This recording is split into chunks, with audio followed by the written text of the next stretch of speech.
Good morning, नमस्कार। आप देख रहे हैं न्यूज इंडिया। आपके साथ में हूं वंदना सिरोही और आज सिंहासन का संग्राम होने वाला है, यानी काउंटिंग शुरू हो जाएगी। 1 घंटे के बाद 5 राज्यों में काउंटिंग की शुरुआत होगी।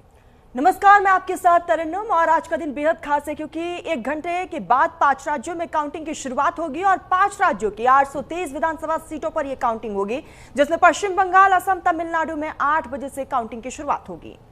केरल और पुडुचेरी में भी आज काउंटिंग होगी। सबसे पहले पोस्टल बैलेट की काउंटिंग शुरू होगी। आज देश की सियासत का सबसे बड़ा दिन है जब 5 राज्यों यानी पश्चिम बंगाल, असम, केरल, तमिलनाडु और पुडुचेरी के विधानसभा चुनाव नतीजे घोषित किए जाएंगे। सुबह 8 बजे से वोटों की काउंटिंग शुरू हो जाएगी और उसकी शुरुआत पोस्टल बैलेट के जरिए होगी। और इसके बाद ईवीएम की वोटों की गिनती के साथ ही रुझानों का सिलसिला तेज हो जाएगा और तस्वीर धीरे धीरे साफ होती चली जाएंगी। सबसे ज्यादा नजरें पश्चिम बंगाल पर टिकी हुई है, जहां 293 सीटों के लिए चुनाव का परिणाम तय करेगा कि सत्ता में वापसी होगी या एक बड़ा बदलाव और बड़ा परिवर्तन देखने को मिलेगा। वही असम की 126 सीटों, तमिलनाडु की 234 सीटों और केरल की 140 सीटों और पुडुचेरी की 30 सीटों पर भी आज जनता का फैसला सामने आएगा। तो हर राज्य में राजनीतिक दलों ने पूरी ताकत झोंकी है। ऐसे में नतीजे कई बड़े उलटफेर का भी संकेत दे सकते हैं। दिन भर हर राउंड के साथ सियासी पारा चढ़ेगा। जीत हार के दावे और जश्न का माहौल भी देखने को मिलेगा। कौन बनाएगा सरकार और किसे मिलेगा झटका, इस पर पूरे देश की नजरें टिकी हुई हैं। तो बने रहिएगा हमारे साथ क्योंकि हम आपको देंगे हर अपडेट सबसे तेज और सबसे पहले। और ग्राउंड जीरो से अब से थोड़ी देर बाद हमारे सहयोगी भी जुड़ेंगे। हर एक तस्वीर भी हम आप तक पहुंचाएंगे। आज का दिन बेहद खास है क्योंकि महज कुछ देर का और इंतजार है और उसके बाद जो है तस्वीरें बिल्कुल क्लियर होती चली जाएंगी। तो अब से 1 घंटे के बाद 5 राज्यों के चुनावी नतीजे आने शुरू हो जाएंगे। आप मेरे ऊपर जो तस्वीर देख रहे हैं टीवी स्क्रीन पर, असम के आंकड़े आपको नजर आ रहे होंगे। फिलहाल अभी सब 0 है, लेकिन जैसे जैसे समय बीतेगा आपको नंबर बदलते हुए दिखाई देंगे। तो नीचे लोअर पर आपको बंगाल के नतीजे दिखेंगे। मेरे एक साइड आपको तमिलनाडु के आंकड़े दिखाई देंगे और दूसरी साइड जो है केरल और पुडुचेरी के आंकड़े दिखाई देंगे। अब 1 घंटे से भी कम समय का वक्त बचा है और इसके बाद आपको रुझान दिखने शुरू हो जाएंगे जो धीरे धीरे नतीजे में तब्दील होंगे। तो आपकी टीवी स्क्रीन पर जो टैली है उसके जरिए आप समझ पाएंगे कि किस तरीके से जो नंबर्स हैं वो दिखाई देंगे। असम सबसे ऊपर टॉप पर आपको नजर आएगा। बीजेपी, कांग्रेस और बाकियों को कितनी सीटें मिल रही हैं रुझान आप टीवी स्क्रीन पर देख पाएंगे। इसके अलावा तमिलनाडु और पुडुचेरी के लिए भी अलग अलग से हमने व्यवस्था की है, तस्वीरों में आप देख सकते हैं। और 1 घंटे के बाद से 5 राज्यों में काउंटिंग शुरू हो जाएगी, यानी जनता ने जो ईवीएम में फैसला कैंडिडेट्स को लेकर तय किया है वो धीरे धीरे पिटारा खुलेगा और शुरुआती रुझानों के साथ हम आपको हर अपडेट पहुंचाएंगे। तो आज देश की राजनीति का सबसे बड़ा दिन है क्योंकि 5 राज्यों के चुनावी नतीजे अब से थोड़ी देर बाद जो है आने शुरू हो जाएंगे। 8 बजे से काउंटिंग शुरू होगा और आपको बता दें कि फिलहाल बूथों पर यहाँ पर सुरक्षा के कड़े बंदोबस्त किए गए हैं। स्ट्रांग रूम के बाहर भी जवानों को तैनात किया गया है और लगातार हलचलें तेज हो चुकी है। हर सीट और हर वोट और हर रुझान तय करेगा कि सत्ता किसके हाथ में। अपहरण नहीं हुआ, जहाँ पे बलात्कार नहीं हुआ, जहाँ पे घरों को नहीं तोड़ा गया, जहाँ पे लोगों को आर्थिक रूप से तंग नहीं किया गया, ये पहला चुनाव है। खेत खलिहान नहीं जलाए गए। तो कुछ जगह पे जहाँ पे माइनॉरिटी ज्यादा थे वहाँ उसके बल पे उन लोगों ने प्रयास किया है, लेकिन ये प्रयास भी विफल कर दिया निर्वाचन कमीशन ने और वहाँ की जनता ने। तो आप निश्चिंत रहिए, बंगाल की जनता इस बार अपना हक लेके रहेगी। ये चोर तृणमूल की उनको औकात उनकी सही जगह दिखा के रहेगी। जिस तरह से ममता बनर्जी उस दिन आए, 2-3-4 दिन हो चुके हैं, उन्होंने एलिगेशन लगाया कि टेम्परिंग करने की कोशिश की जा रही है स्ट्रांग रूम में ईवीएम के साथ। देखिए, हार के डर से वो कुछ भी कर रही है। वो उनको पता है कि पब्लिक ने उनको वोट नहीं किया है, जनता ने उनको वोट नहीं किया है। तो अपने अपने दावे करते हुए यहाँ पर नेता नजर आ रहे हैं और अपने अपने कैंडिडेट्स के जीतने की बात भी कर रहे हैं। अगर असम, तमिलनाडु, केरलम और पुडुचेरी की हम बात कर लेते हैं तो यहाँ चुनाव के नतीजे आज आ जाएंगे क्योंकि 8 बजे से वोटिंग शुरू हो जाएगी, यानी ठीक 1 घंटे बाद आपकी टीवी स्क्रीन पर आप देख पाएंगे। नतीजों से पहले जो एग्जिट पोल आए हैं उसमें असम में फिर से हिमंता सरकार नजर आ रही है। तमिलनाडु में डीएमके की वापसी के आसार हैं, तो वहीं केरलम की बात करते हैं। यहाँ कांग्रेस की अगुवाई वाले यूडीएफ को बढ़त मिलती हुई नजर आई है। पुडुचेरी में एनडीए गठबंधन की वापसी दिखाई दे रही है, लेकिन ये एग्जिट पोल कितने एग्जैक्ट साबित होंगे ये तो आज तस्वीर में साफ हो जाएगा। धीरे धीरे पिटारा खुलेगा, सबसे पहले पोस्टल बैलेट की गिनती होगी।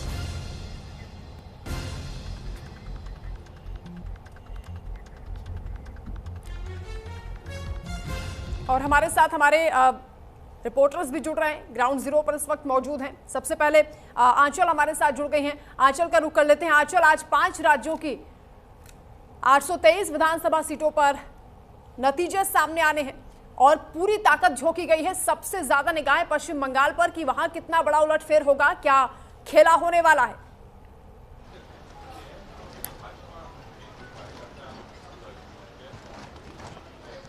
बिल्कुल, देखिए 5 राज्य हैं जिसमें से एक केंद्र शासित प्रदेश है और ख़ास करके देखिए अगर हम बात करें असम की और पुडुचेरी की, ये 2 ऐसे राज्य हैं जिसमें देखिए बीजेपी और बीजेपी की जो सहयोगी दल है उनकी सरकार जो है इस बार आने की उम्मीद है, जो कि एग्जिट पोल आए हैं। लेकिन अगर सबसे ज़्यादा अगर हम बात करें तो वो नज़र बनी हुई है सबकी पश्चिम बंगाल पर, क्योंकि देखिए तमिलनाडु की बात करें तो डीएमके और इसके अलावा केरल भी देखिए कांग्रेस सहयोगी जो है वो कहीं ना कहीं उनके आने के आसार है। यानी कि तमिलनाडु और केरल जो है 2 राज्य अगर छोड़ दिए जाए तो खास करके पश्चिम बंगाल जो है वो कहीं ना कहीं बीजेपी के लिए नाक का सवाल बन जाता है, क्योंकि वही पश्चिम बंगाल है जहां से देखिए सुभाष चंद्र बोस, श्यामा प्रसाद मुखर्जी और इस तरीके के तमाम बड़े नाम जो हैं वो इसी धरती से पैदा हुए हैं। और कहीं ना कहीं अगर श्यामा प्रसाद मुखर्जी की बात आती है तो वो बीजेपी के सबसे वरिष्ठतम कह सकते हैं कि नेताओं में से एक हैं, जिन्होंने देखिए इस पार्टी को खड़े करने से लेकर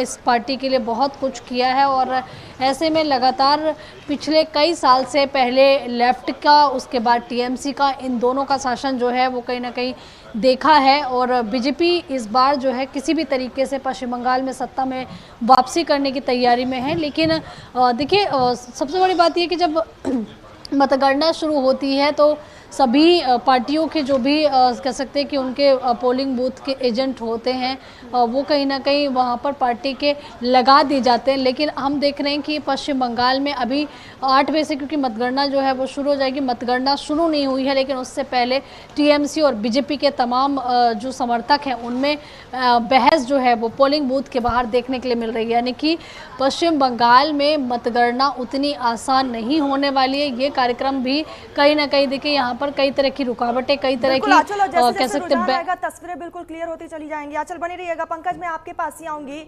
महज अब कुछ घंटों का और इंतजार है, सभी की नजरें इन 5 राज्यों पर टिकी हुई है। पंकज, बिल्कुल बेशक, देखिए लगातार जिस तरह से पिछले कई समय से पश्चिम बंगाल को लेकर भारतीय जनता पार्टी तैयारी करती नजर आई थी, तो मुझे लगता है कि आज बड़ा दिन होगा भारतीय जनता पार्टी के लिए भी और टीएमसी के लिए भी। और अन्य राज्यों की बात की जाए तो केरला में कांग्रेस को ऐसा लगता है कि वहां पे वो बेहतर प्रदर्शन कर सकती है। और इसके अलावा तमिलनाडु एक महत्वपूर्ण राज्य है जहां पे मुझे लगता है कि किंग मेकर की भूमिका में जो सुपरस्टार है विजय, वो नजर आएंगे तमिलनाडु में। तो ये 3 राज्य महत्वपूर्ण है। बाकी असम में तो माना जा रहा है कि जो मौजूदा सरकार है भारतीय जनता पार्टी की, हेमंता बिस्वा शर्मा की, वही रिपीट कर सकती है, क्योंकि लंबे समय से जो आकलन किया जा रहा है और एग्जिट पोल जो बता रहे हैं उनके फेवर में। दूसरी सबसे महत्वपूर्ण, जैसे आंचल ने भी कहा कि महत्वपूर्ण राज्य के तौर पर पश्चिम बंगाल को देखा जा रहा है। पश्चिम बंगाल नाक का सवाल है भारतीय जनता पार्टी का, लेकिन ये महत्वपूर्ण है कि एग्जिट पोल पर अगर भारतीय जनता पार्टी आगे बढ़ रही है उसका कारण क्या है। कारण स्वाभाविक सी बात है कि भारतीय जनता पार्टी ने पिछले लंबे समय से तैयारी की थी। अगर आपने देखा होगा 2021 से ही लगातार भारतीय जनता पार्टी ने अपने बूथ को मजबूत किया।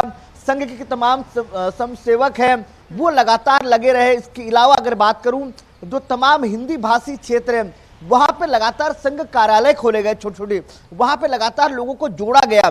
तो ये एक फायदेमंद बीजेपी के फेवर में रहा है, क्योंकि कहा जाता है हमेशा कि टीएमसी का कैडर बहुत मजबूत है पश्चिम बंगाल में, चाहे बूथ लेवल में कहा जाए या तो डिस्ट्रिक्ट लेवल, तमाम जगहों पर है उतनी ही परीक्षा चुनाव आयोग की भी हो रही है, क्योंकि आज जिस तरीके से स्ट्रांग रूम के बाहर कड़ी सुरक्षा के साथ वहां पर जो तमाम पॉलिटिकल पार्टीज के नेता हैं, समर्थक हैं, वो इकट्ठा हुए हैं और पहरेदारी की जा रही है स्ट्रांग रूम की। बीते कई दिन से हम लगातार देख रहे हैं, सुबह सुबह भी झड़प की खबरें आ रही हैं। यानी सबसे ज्यादा जरूरी हो जाता है कि पश्चिम बंगाल में काउंटिंग निष्पक्ष तरीके से और शांतिपूर्ण ढंग से कैसे संपन्न होगी।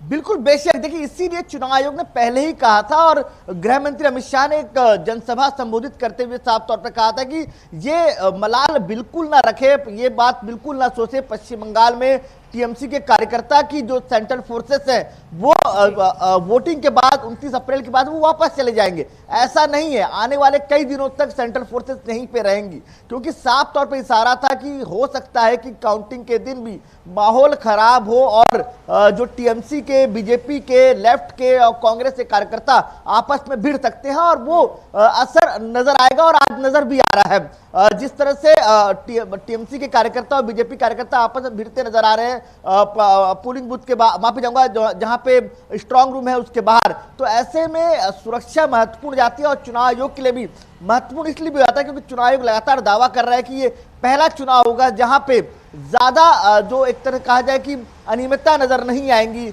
जहां पे ज्यादा क्लैशेस नजर नहीं आएंगे, शांतिपूर्ण चुनाव होगा। तो अब इंतजार करना पड़ेगा, वो दिन आज का दिन है जहां पे आज नतीजे तस्वीरें भी बिल्कुल क्लियर होंगी। बने रहिएगा पंकज। मुस्कान, मैं आपके पास ही आऊंगी, आपकी मौजूदगी कहां पर है और स्ट्रांग रूम के बाहर क्या कुछ इंतजाम? मुस्कान जी, मैं अभी पंहाटी सीट पर मौजूद हूँ और स्ट्रांग रूम के बाहर मैं खड़ी हूँ और यहाँ पर 3 लेवल की जो है सिक्योरिटी जो है सिक्योर की जा रही है और तमाम ऐसी सुरक्षा व्यवस्था की गई है ताकि जो वोटिंग है वो आराम से हो सके और निष्पक्ष तरीके से हो सके।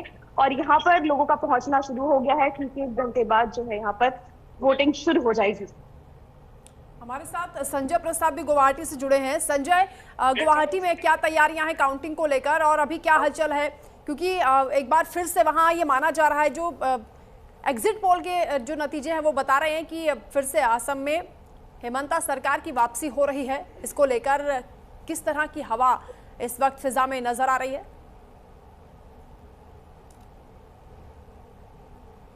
संजय, चुनाव आयोग काफी तत्पर है और मतगणना की कार्रवाई शुरू हो चुकी है।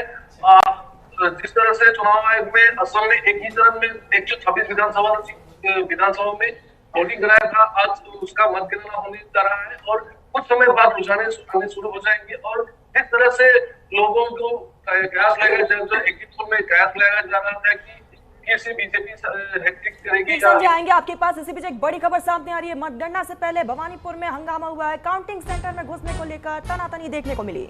बीजेपी और टीएमसी के काउंटिंग एजेंट्स में बहस हो गई है तरन्नुम, जिसका हम लगातार जिक्र कर रहे हैं कि पश्चिम बंगाल में बड़ी चुनौती है आज काउंटिंग के दिन भी और चुनाव आयोग की भी परीक्षा है, क्योंकि जिस तरीके से सुरक्षा वहां पर बढ़ाई गई और जो केंद्रीय बल है उन्हें भी यहाँ पर तैनात किया गया, उसके बावजूद हिंसा की भी छुटपुट खबरें सामने आई। और आज भी काउंटिंग से पहले किस तरीके से भवानीपुर पर सबसे ज्यादा निगाहें हॉट सीट है और यहीं पर शुभेंदु अधिकारी और ममता बनर्जी के बीच कड़ा मुकाबला भी है। और ममता बनर्जी यहाँ पोलिंग बूथ पर भी पहुंच गई थी और स्ट्रांग रूम के बाहर तो पहरेदारी लगातार हो ही रही है, लेकिन यहाँ पर एजेंट्स के बीच जो बहस की खबर सामने आ रही है वो मुझे लगता है कि लोगों की उत्सुकता को भी बढ़ा रही है कि यहाँ पर आज क्या होने वाला है। बिल्कुल वंदना, आपने सही जिक्र किया और तनातनी जो है इस सीट को लेकर हमने पहले भी देखा। जिस दिन वोटिंग हो रहा था उस दिन भी यहाँ पर अतिरिक्त सुरक्षा बलों को तैनात किया गया था, लेकिन उसके बावजूद इस तरह की तस्वीरें जो है वो निकलकर सामने आ रही है और पंकज ने भी इसी बात का जिक्र किया। पंकज, मैं आपके पास ही आऊंगी। फिलहाल ये अग्नि परीक्षा जो है सभी के लिए है।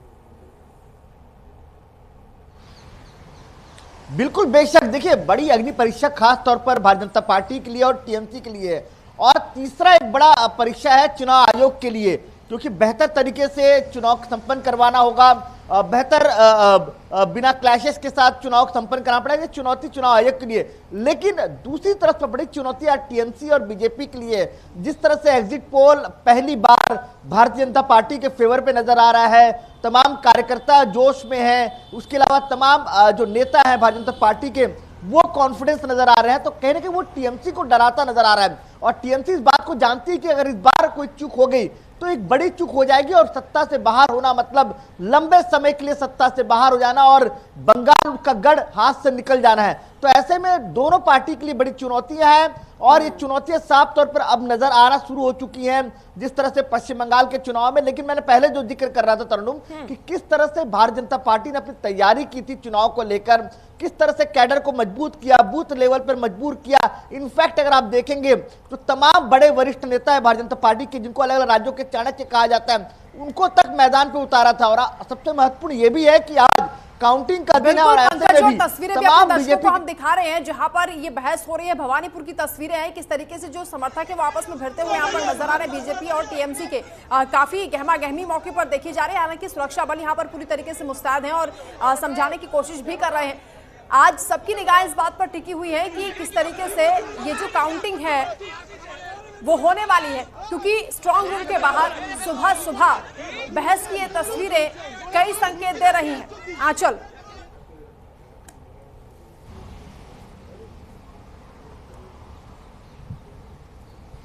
आपने देखा होगा कि जब मतदान हो रहा था तब हम देख रहे थे कि तमाम तरह की जो तनातनी थी वो टीएमसी और दूसरी तरफ टीएमसी के साथ कांग्रेस और कांग्रेस के साथ देखिए वही टीएमसी के समर्थकों के साथ में बीजेपी, यानी कि कोई भी ऐसा दल नहीं था जिसके साथ में टीएमसी के जो समर्थक थे उनकी बहस ना हुई हो, उनकी हाथापाई ना हुई हो, बॉम्ब तक चलाए गए। देखिए, और आपने देखा होगा कि हुमायूं कबीर जैसे लोग जो है धरने पर भी बैठ गए थे। और इसके साथ ही देखिए आज क्योंकि मतगणना का दिन है तो कहीं ना कहीं एक कह सकते हैं कि नाक का सवाल और अग्नि परीक्षा का सवाल जो है वो बना हुआ है, जो कि इंटरनली सोर्सेज कह रहे हैं कि इस बार लेफ्ट भी जो है टीएमसी को हटाना चाहता है। और इसीलिए देखिए इंटरनली जो वोटिंग हुई है वो कहीं ना कहीं बीजेपी के पक्ष में भी हुई है, क्योंकि लेफ्ट भी ये चाहता है कि जब तक ममता बनर्जी नहीं हटेगी तब तक कोई और नहीं आएगा और कोई और। और यही बात तो कांग्रेस भी कर रही है। कांग्रेस का कहना है कि हम भी देख रहे हैं कि इस बार तो परिवर्तन होगा और ममता बनर्जी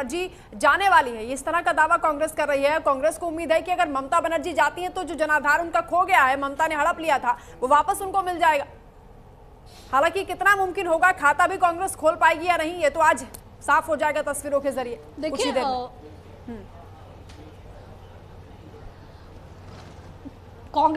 कांग्रेस का जिक्र आपने किया, लेकिन आपको बता दें कि कांग्रेस में भी यहाँ पर दो खेमे नजर आ रहे हैं। एक खेमा वो है जिसमें राहुल गांधी जैसे नेता आते हैं, जो कि कांग्रेस की साख कांग्रेस के वरिष्ठ नेताओं में से एक है, उच्च लेवल के नेताओं में से एक है। और एक ऐसे नेता भी आते हैं जिसमें देखिए ठीक है, चल रोकना चाहेंगे। इसी बीच एक बड़ी खबर सामने आ रही है। मतगणना से पहले ममता बनर्जी की तरफ से एक पोस्ट सामने आया है, सतर्क रहे, निगरानी रखे। ममता बनर्जी ने कहा स्ट्रांग रूम में काउंटिंग की पहरेदारी करें, ममता बनर्जी की तरफ से कहा गया। वरना वो तस्वीरें भी याद होगी, खुद ममता बनर्जी स्ट्रांग रूम में पहुंची हुई थी और वो तस्वीरें सोशल मीडिया पर भी खूब वायरल हुई थी। और एक बार फिर से पोस्ट के जरिए ये बड़ा मैसेज कार्यकर्ताओं को दिया गया। बिल्कुल, और पहली बार ऐसा हुआ कि मुख्यमंत्री खुद स्ट्रांग रूम के बाहर पहुंच गई थी और अभी भी वो कह रही है कि कुछ भी संदिग्ध अगर आपको नजर आता है तो तुरंत शिकायत दर्ज कराएं, सतर्क रहे, निगरानी रखें, किसी भी तरह की कोई गड़बड़ी ना होने पाए। इस बात को लेकर पहरेदारी करने की बात ममता बनर्जी यहां पर करती हुई नजर आ रही है। ममता बनर्जी जो पूरी तरीके से चुनाव के बाद भी एक्टिव दिखाई दी, वोटिंग के दौरान भी पूरी तरीके से सतर्क रही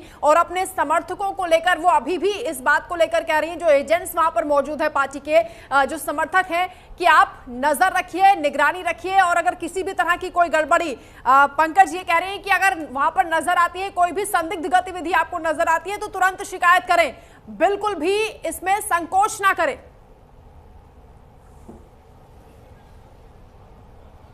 बिल्कुल, देखिए लगातार ये पहली बार ऐसा हो रहा है कि टीएमसी आक्रामक नजर आ रही है, क्योंकि अगर आपने देखा होगा चुनाव में आक्रामक नजर आती थी, चुनाव के तरीकों में, चुनाव लड़ने के तरीकों में। लेकिन इस बार जो टीएमसी ने जो अपनी रणनीति बदली है, जिस तरह से एग्जिट पोल है उसके और इसके पहले मैं बार बार ये कह रहा हूं कि इसके पहले जब भी चुनाव पश्चिम बंगाल के हुए हैं तो ज्यादातर आरोप टीएमसी पे लगे हैं, टीएमसी के कार्यकर्ताओं पे, टीएमसी के बूथ के कार्यकर्ताओं पे लगे। लेकिन इस बार ऐसा पहली बार है कि टीएमसी के नेता एलिगेशन लगा रहे हैं बीजेपी पर, सेंट्रल फोर्सेस पर, चुनाव आयोग पर। यह बहुत कम देखने को मिला है पश्चिम बंगाल के चुनाव में, तो यह महत्वपूर्ण है और इससे साफ तौर पर ऐसा लग रहा है कि कहीं ना कहीं ममता बनर्जी बैकफुट पे नजर आ रही है, क्योंकि उनको ऐसा लगता है कि टेम्परिंग हो सकती है, ईवीएम के साथ टेम्परिंग हो सकती है, उनके मतों के साथ। तो ये एक भूमिका बनाई गई है और भूमिका के साथ जो है टीएमसी जाती नजर आ रही है। हमने बिल्कुल साफ कहा आपने कि हमने देखा तस्वीर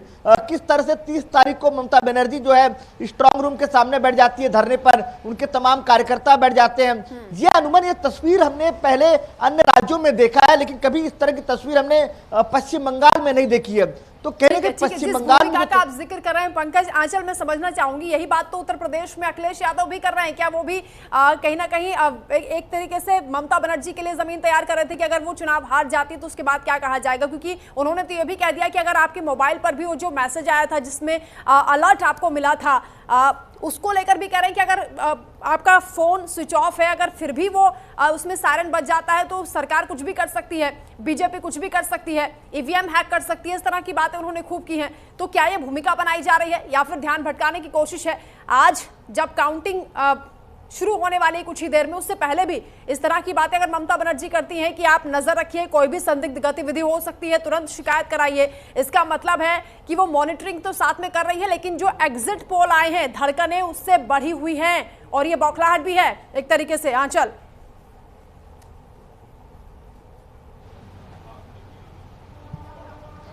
देखिए, बौखलाहट तो है, लेकिन एक सवाल बीजेपी जरूर विपक्ष वालों से करती है कि आखिरकार अगर हम केरलम की बात करें, तमिलनाडु की बात करें, तो आखिरकार वहां पर किसी भी तरह की ईवीएम में गड़बड़ी का सवाल नहीं खड़ा हो रहा है, वहां पर किसी भी तरह की हेराफेरी का सवाल नहीं खड़ा हो रहा है, क्योंकि देखिए अभी ये 5 राज्यों के चुनाव जो है आज के बाद जो है, जब क्योंकि नतीजे आ जाएंगे तो यहाँ पता लग जाएगा कहाँ किसकी सरकार बनी है। लेकिन इस 5 राज्यों के चुनाव के बाद जो सबकी नजरें बनेंगी वो उत्तर प्रदेश के चुनाव पर रहेंगी, गुजरात पर रहेंगी, उत्तराखंड पे रहेंगी, पंजाब पे रहेंगी। तो जाहिर सी बात है कि देखिए अगर आपने अखिलेश यादव का यहाँ पर जिक्र किया है तो अखिलेश यादव इस बात को उठाएंगे ही, क्योंकि देखिए उत्तर प्रदेश का चुनाव है, उनको भी विपक्ष के तमाम दलों का जो है सपोर्ट चाहिए होगा। वरना ये तस्वीरें हम देख रहे हैं अब 8 बजे से काउंटिंग की शुरुआत होगी, यानी कि अब से आधे घंटे के बाद, लेकिन ये बीजेपी दफ्तर से तमाम तस्वीरें निकलकर सामने आ रही हैं। बिल्कुल जानकारी हमें मिल रही है वो बीजेपी दफ्तर की बताई जा रही है कि वहां पर जो तैयारियां हो रही हैं अभी से जश्न को लेकर शुरू हो गई हैं, पूरियां यहां तली जा रही हैं, आप देखिए।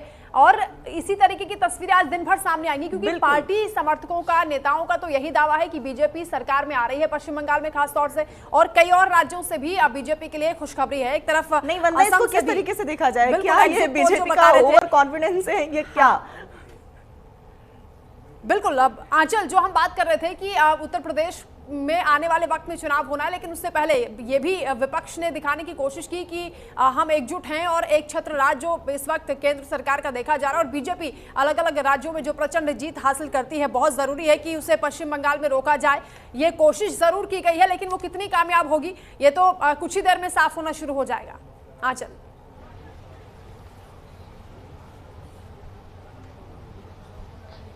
देखिए विपक्ष के दल साथ तो है, लेकिन अगर कांग्रेस की बात करें जो कि बीजेपी के सामने सबसे बड़ा दल है और कह सकते हैं कि जिसने टीएमसी के सामने वहां भी चुनाव लड़ा है पश्चिम बंगाल में, लेकिन उसके बावजूद चाहे अधीर रंजन चौधरी की बात हो या फिर देखिए तारिक अनवर हो, इस तरह के तमाम जो नेता है उन्होंने कहीं ना कहीं देखिए जहाँ वो टीएमसी की कह सकते हैं कि कई जगह तारीफ भी की है, उनके साथ होने की बात की है। राहुल गांधी का भी आपने देखा होगा कि एक बयान आया था जिसमें उन्होंने कहा था कि बीजेपी आज अगर पश्चिम बंगाल में मजबूत है तो उसका कारण जो है वो कहीं ना कहीं टीएमसी है, और उन्होंने कई तरह के भ्रष्टाचार के आरोप भी टीएमसी पे लगाए थे। तो यहाँ पर कंफ्यूजन वाली बात जो है वो जनता के सामने आ जाती है कि विपक्ष एकजुट है या फिर विपक्ष में भी जो खास करके एक सबसे बड़ा दल कांग्रेस जो कि मानी जाती है उसमें भी दो राय जो है वो अलग अलग नेताओं की चल रही है। लेकिन आज ममता बनर्जी जो परेशान है वो इसी वजह से परेशान है क्योंकि अब तक जो है बिना किसी मेहनत के जो है जनता का एक बड़ा समर्थन उनको मिलता आया है, लेकिन इस बार जो है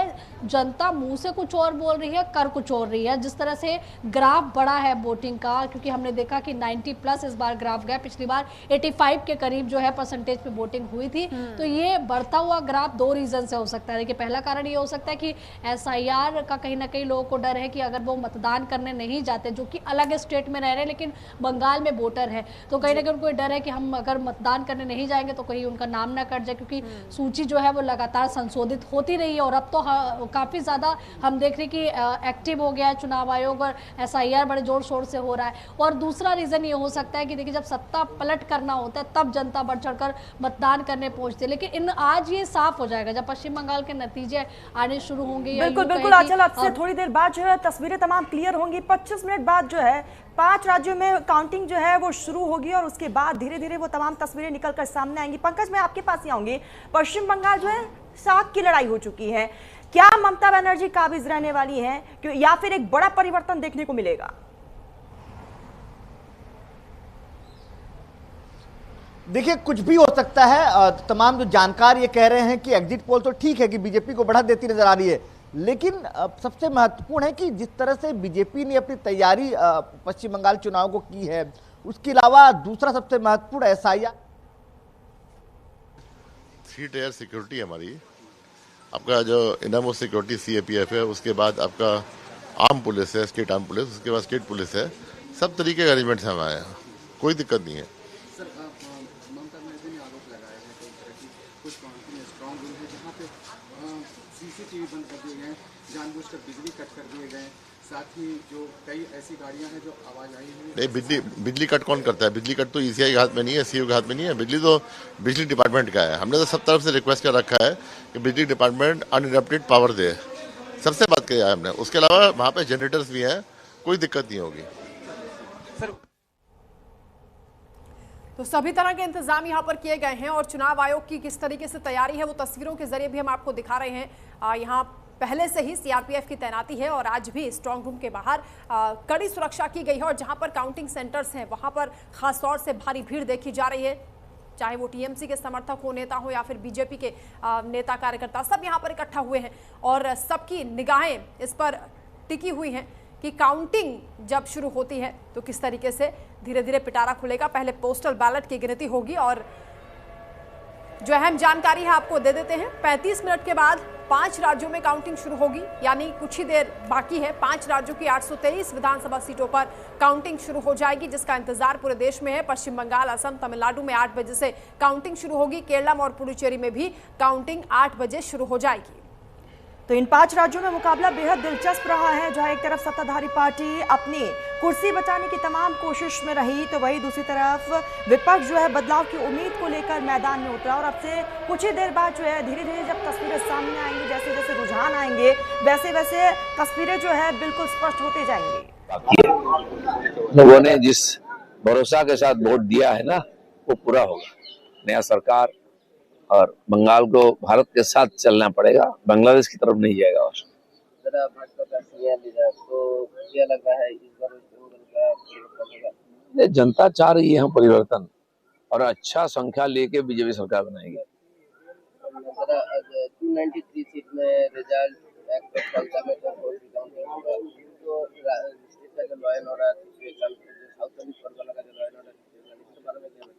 नहीं, लॉ एंड ऑर्डर तो बंगाल में था ही नहीं। चुनाव कमीशन जब से हाथ में लिया तब से लॉ एंड ऑर्डर दिखता है और जिस प्रकार शांतिपूर्वक चुनाव हुआ है, काउंटिंग भी उसी प्रकार होगा और सरकार भी उसी प्रकार से नया सरकार यहाँ शपथ लेगी।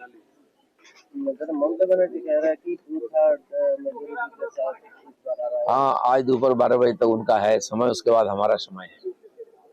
अभिषेक बनर्जी बोल रहा है कि जो गुजराती गैंग आपका गणेश कुमार के साथ पूरा भारत की आ जाइए कि डायमंड हार्बर मॉडल की कोई नहीं है। देखिए, डायमंड हार्बर मॉडल क्या है ये तो देश देख रहा है ना। एक ही विधानसभा में जो पोलिंग हो रहा है वो डायमंड हार्बर में फलता है। 8 लाख वोट से जीतते थे, आज महिलाएं बाहर आके बोल रही कि हमें 15 साल से वोट देना नहीं दिया है। एक दिन पहले उनका वोटिंग कार्ड छीन लिया जाता था, आज वही लोग प्रतिवाद कर रहे हैं और लोग भरपूर वोटिंग करेंगे। 242 ऑब्जर्वर रिव्यू किया था, क्या लग रहा है आज? तो बीजेपी समर्थकों की ओर से कहा जा रहा है कि आज ज़रूर बड़ा दिन है उनके लिए, क्योंकि बहुत से ऐसे लोग हैं, खासतौर से भवानीपुर की और फाल्टा की अगर बात करते हैं तो वहाँ पर महिलाएं खुद बाहर निकली हैं और उन्होंने बताया है कि किस तरह से उनका वोटिंग अधिकार छीन लिया जाता था, ID कार्ड छीन लिया जाता था, उन्हें वोट करने नहीं दिया जाता था, डराया धमकाया जाता था। पंकज, क्योंकि हम देख रहे हैं लगातार यहाँ पर जिस तरह की स्थिति बनी हुई है पश्चिम बंगाल में, एक लंबी परंपरा रही है यहाँ पर हिंसा की और इस बार हालांकि कोशिश चुनाव आयोग ने की कि गुंजाइश कम रहे, छुटपुट घटनाएं हालांकि फिर भी हुई, उसके बावजूद लोग बड़ी संख्या में घरों से बाहर निकले हैं, खासतौर से महिलाएं, और महिलाएं एक निर्णायक भूमिका में हैं। पश्चिम बंगाल में किसे आशीर्वाद देंगी, ये बहुत बड़ी बात होगी आज। बिल्कुल, बेशक। देखिए, अगर आप देखेंगी तो सबसे महत्वपूर्ण है कि भरोसा। जो सेंट्रल फोर्स डिप्लॉयमेंट किया गया, करीबन 2400 यूनिट, मतलब 2,40,000 फोर्सेस वहां पे डिप्लॉयड किए गए, वो एक भरोसा लोगों को देता है, और उस भरोसे की वजह से तमाम वोटर घर से बाहर निकले हैं। और पहली बार ऐसा हुआ है कि 90% से ज्यादा जो है वोटिंग हुई है। तो ये एक अच्छा सिंबल है एक लोकतंत्र के लिए, तो वो नजर आया। और दूसरी तरफ ये है कि महिलाएं बढ़ चढ़कर और युवा, ये दो वर्ग ऐसे हैं जिन्होंने बढ़ चढ़कर लोकतंत्र के इस त्योहार पर अपना भागीदारी निभाई है। उन्होंने खुलकर निकलकर अपना वोट किया है। अब ये तय होना है कि किसकी तरफ ये वोट गया है, जो टर्नआउट होगा किसकी तरफ जाएगा, किसको फायदा मिलेगा। लेकिन ये जरूर है कि बढ़चढ़ कर इस बार पश्चिम बंगाल की जनता ने वोट किया है। किसको दिया ये कुछ घंटों में क्लियर हो जाएगा। लेकिन चुनौतियां, मैंने पहले कहा कि दोनों पॉलिटिकल पार्टी पंकज, तस्वीरें क्लियर होंगी लेकिन चुनौतियां बहुत है। पंकज बने रहिएगा। संजय, मैं आपके पास ही आऊंगी क्योंकि आप पूरे इस वोटिंग को जो है आपने कवर किया है, चुनावी मैदान में भी आप रहे, लोगों के नब्जों को आपने टटोला है। क्या लग रहा है, परिवर्तन होगा या फिर एक बार फिर से बीजेपी की सरकार होगी? जी, असम के 126 विधानसभा में आज मतगणना शुरू हो चुकी है होने वाली है इसके बाद। और जिस तरह से हमने देखा कि असम के विधानसभा में करीबन कांटे की टक्कर थी, और जिस तरह असम के मुख्यमंत्री हिमंत बिस्वा शर्मा ने 100 सीटों में खुद ही प्रचार अभियान चलाया था, और सत्ता में काबिल होने के लिए उन्होंने फिर से जोर आजमाइश की थी। और हम जिस तरह से गाँव में देख रहे हैं कि से बीजेपी का कमबैक हो रहा है, और तीसरी बार बीजेपी की सरकार बनने जा रही है। कांग्रेस भी पीछे नहीं है। हम हमारे साथ उपस्थित है, हमारे साथ है बीजेपी के स्टेट पर्सन, उनसे बात करेंगे। क्या कहेंगे सर, आपका किस तरह से रहा चुनाव और आज के नतीजे आने वाले, क्या कहेंगे? देखिए, असम का जो पब्लिक का जो जजमेंट है, मतलब मतदान अभी तो आ गया है और आने वाला है। पिक्चर असम में क्लियर है। डॉक्टर हिमंत बिस्वा शर्मा जी की नेतृत्व में तीसरी बार हमें एनडीए का सरकार होगा। ये 90 से 95 से 100 सीट मिल सकता है। ये जो वन साइड जो इलेक्शन है इस बार, इसका कारण है, देखिए, प्रधानमंत्री जी का असम को लेकर जो प्यार है, असम को लेकर जितना सारा स्कीम है, जितना सारा काम है, ये सारा काम मतलब वोट में तब्दील हो गया है। और हिमंत बिस्वा शर्मा जी ने देखिए यहाँ युवाओं को मतलब जो नौकरी दिया है, इंडस्ट्री जो लाई है, रोड जो बनाया है, ब्रिज जो बनाया है, और सबसे बड़ा मुद्दा घुसपैठियों को निकालने का जो काम किया है। असम का जो 17 का लैंड है, जो मतलब ये फॉरेस्ट का जो लैंड है, बांग्लादेशी घुसपैठियों से वो ले लिया गया है। और यहाँ का जो मतलब मंदिर वगैरह हो, चाहे पनातन सिंधु का जो मठ है, वो सारा मतलब अभी घुसपैठियों से जो कब्जा किया था वो निकल ले गया है। और ये तीसरा जो टर्म आने वाला है, ये असम के लिए नया सुबह लाएगा। यहाँ बांग्लादेशियों का जो देखने वाली बात यही होगी कि जनता ने आखिर किस पर भरोसा जाहिर किया है। और ये आपको तस्वीरें दिखा रहे हैं, काउंटिंग सेंटर की ये तस्वीरें हैं जहां पर एंट्री जो है वो शुरू हो चुकी है। कर्मचारी वहां पर पहुंच रहे हैं, सुरक्षा के कड़े इंतजाम है। स्ट्रांग रूम की बन रहा है, ये तस्वीरें हम देख भी सकते हैं कि भारी सुरक्षा बलों की तैनाती भी की गई है। बिल्कुल, और ये जरूरी भी है। जिस तरह के सवाल उठाए जा रहे हैं, कई जगह पर टीएमसी के नेताओं की ओर से आरोप लगाए गए और कहा गया कि सीसीटीवी कैमरे वहां पर काम नहीं कर रहे हैं। बहुत सी चीजें हैं जिसको लेकर आज नजर रहेगी, क्योंकि जो गतिविधियां यहाँ पर हो रही हैं उसको लेकर ममता बनर्जी भी अपने एजेंट्स को, अपने समर्थकों को कह चुकी हैं कि आप निगरानी रखें। पूरी तरीके से काउंटिंग में आज जो व्यवस्था सुरक्षा को लेकर है वो चाक चौबंद है। और ये ताले जो यहाँ पर लगाए गए हैं, जो सीलबंद यहाँ पर ये सेंटर्स हैं, इनको खोला जा रहा है। और यहाँ पर थोड़ी देर में काउंटिंग शुरू हो जाएगी। पहले पोस्टल बैलेट की गिनती होगी। और भवानीपुर में क्योंकि सबसे ज़्यादा हंगामे की खबरें सुबह सुबह शुरू हो गई हैं, वहाँ पर अभी क्या स्थिति है, अपडेट दे रहे हैं हमारे संवाददाता कुलदीप सैनी। रिपोर्ट आपको दिखाते हैं। देश के 5 राज्यों के विधानसभा चुनाव के नतीजे आने वाले हैं। अभी मैं मौजूद हूँ पश्चिम बंगाल की राजधानी कलकत्ता में। कलकत्ता में जहां एक और विधानसभा के 2 चरणों में वोटिंग हुई, उसके बाद आज रिजल्ट आना है। हालांकि तृणमूल कांग्रेस और बीजेपी की एक तरफा यहाँ टक्कर बताई जा रही है, लेकिन देखिए 8 बजे यहाँ पर वोटिंग शुरू, जो काउंटिंग है वो शुरू होने वाली है। और काउंटिंग जैसे ही शुरू होगी, पश्चिम बंगाल में किसकी सरकार बनने वाली है वो उसकी तस्वीरें भी परत दर परत खुलती जाएगी। हालांकि पश्चिम बंगाल में इस बार 700 से अधिक जो उम्मीदवार यहाँ पूरे चुनावी मैदान में खड़े नजर आए हैं और देखिए किसका भाग्य यहाँ पर ईवीएम में कैद हुआ है वो जल्द आपके सामने होगा। लेकिन देखिए अभी फिलहाल भवानीपुर सीट पर मैं हूँ जहाँ से ममता बनर्जी और शुभेंदु अधिकारी यहाँ पर दोनों एक दूसरे के सामने खड़े हैं। हालांकि पश्चिम बंगाल में जिस तरीके के हालात हमने देखे हैं और पिछले बार के चुनाव को हमने देखा है, इस बार माना जा सकता है कि काफी कांटे की टक्कर दोनों ही पार्टियों में है। लिहाजा पूरे पश्चिम बंगाल के अंदर धारा 163 लगाई गई है। इस बार ऑब्जर्वर्स को सख्ती से पेश आने के लिए कहा गया है, जहां 3 लेयर सिक्योरिटी सभी स्ट्रॉन्ग रूम्स के बाहर रखी गई है। तकरीबन 80 काउंटिंग जो स्टेशन है वो बनाए गए हैं। सुरक्षा के लिहाज से स्ट्रॉन्ग रूम्स के बाहर सीसीटीवी रखे गए हैं और इसके साथ ही इस बार जो ऑब्जर्वर्स है उनको भी एक अलग से आईडी कार्ड मिले हैं जिनको QR कोड करके स्कैन किया जाएगा, उनकी फोटो वहां पर अपलोड होगी। किसी को भी अनुमति नहीं होगी, 100 मीटर के दायरे से सबको बाहर रखा गया है। हालांकि पश्चिम बंगाल के अंदर जिस तरीके के चुनाव के परिणाम आने हैं उससे पहले इस तरीके की कवायद पहली बार की गई है। निर्वाचन आयोग ने ये भी तय किया है कि सुरक्षा बल, चाहे से राज्य के सुरक्षा बल हो या फिर केंद्र सुरक्षा बल हो या बंगाल की पुलिस हो, तमाम व्यवस्थाओं को ध्यान में रखते हुए इस बार पश्चिम बंगाल में जो मतगणना होनी है उसकी तैयारियां कर ली गई है। थोड़ी देर बाद में ही यहाँ पर पेटियां खुलेगी जिसके बाद से लोगों के भाग्य का खुलासा होने वाला है। पश्चिम बंगाल में खेला होगा या परिवर्तन होगा ये जल्द आपके सामने होगा। न्यूज़ इंडिया के लिए कुलदीप आपको हर एक अपडेट देते रहेंगे। लेकिन देखिए फिलहाल जो हालात बने हुए हैं जिसको देखते हुए लगता है कि यहाँ पर कमल खिलेगा या फिर तृणमूल कांग्रेस की सरकार बनेगी। ये लिहाजा कुछ देर में ये तस्वीरें सामने होगी।